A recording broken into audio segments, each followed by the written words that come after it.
had time, if we were in a crunch, then I would have to do the fucking organized way. But if we had time, I'd be like, just shadow me. You'll just sit next to me for a week, and I'll show you how to do stuff, and then I'll start letting you practice, and then, you know, then you'll be on your own, and you'll just come ask me for questions, because I'll be right over here. That's my favorite way of training. And so, here we are. It's just now I don't have to have somebody next to me, and I don't have to, now I have you next to me. I get to choose who's next to me. I don't have to be like, okay, we have a new hire. I find them really annoying, but I guess I'm going to spend 10 hours a week with them for the next month. But instead I'm like, I like my friend, and I like our drive time, and we get to do all this fun stuff, and I get to choose, and we get to talk about what you want to learn. I don't have to force you to learn shit you don't want to fucking learn. So, everything about it is better. And I don't have to repeat myself over and over and over again, because we're recording it, so that, like, I'm like, oh, we answered that question. I think the video's called X. Go find it. Unless I feel like answering it again. But if I don't feel like answering a question that I've already answered a bunch of times, much better, I'm like, just go listen to that, because otherwise it's going to take up some of my time and energy to, like, answer it. I don't want to go listen to the teachings that are already out there. And I have, virtually from a distance sat at the feet of Pema Chodron and Thich Nhat Hanh and Tara Brach and Jack Canfield and, like, got so many of those guys. And most of their books or talks or whatever I've listened to repeatedly. So I don't just, like, listen to the deep learning books once or one talk or whatever. For a couple of years, I had, like, 3 things that I would listen to at night, depending on how I was feeling. Okay, is it Jack Canfield? Is it Thich Nhat Hanh? Is it Pema Chodron? Or affirmations? I guess that was the other one.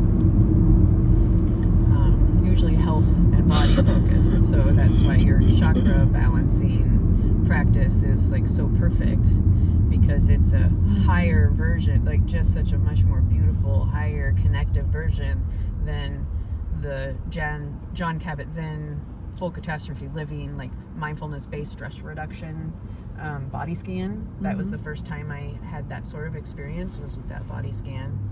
My therapist ran a group for addicts.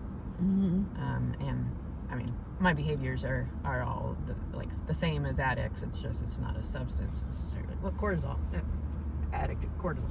Yeah. So that being my first experience, and then maybe I don't know, other more, like, slightly more spiritual. Like, I oriented more towards the slightly more spiritual stuff that I could find, sort of awareness of body. And then now you've got your chakra balancing, and I'm sure you have all kinds of cool, like, practices and stuff, but they're higher versions, like, more suited for me now. Yeah. I would be bored to fucking tears. There's no way I would listen to mindfulness-based stress reduction program again. I did it 3 times. I don't want to do that again, but I understand the value of it, and I understand, like, I can recognize an excellent enhanced replacement. Right. And learning body awareness is genuinely one of the places that people are the most limited, and they don't realize it. Right. And it's like drinking water and becoming aware of your body, I think, are the 2 things you can do to make the biggest impact in every area of your life.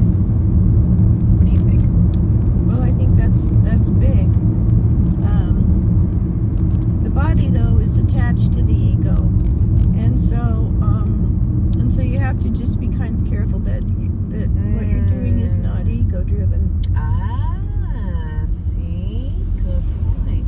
So, do you think through movement you can start to identify what's ego and what's, like, what do you think of that idea? Like, the clearing of the like, all that movement we did a little while ago.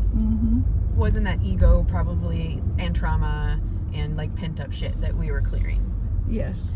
And so I wonder what would happen. There is clearing shit yes. But then, I'll just use this as an example. The chair yoga thing. I really, I did it a couple of times, but I wasn't really impressed by it, because it was just, I don't know, to do it was so ego driven for me because I just had to do it, but I really wasn't enjoying it. Is it because you were doing it alone, or because the program itself is annoying, or? Yeah, the people there, they don't really seem to be all that into it. I don't know. I wonder if there's a way that we could have more fun with it, though. Like let that be the guide. But what if we pretended we were put on leg warmers and 80s exercise clothes and did that? Let them guide.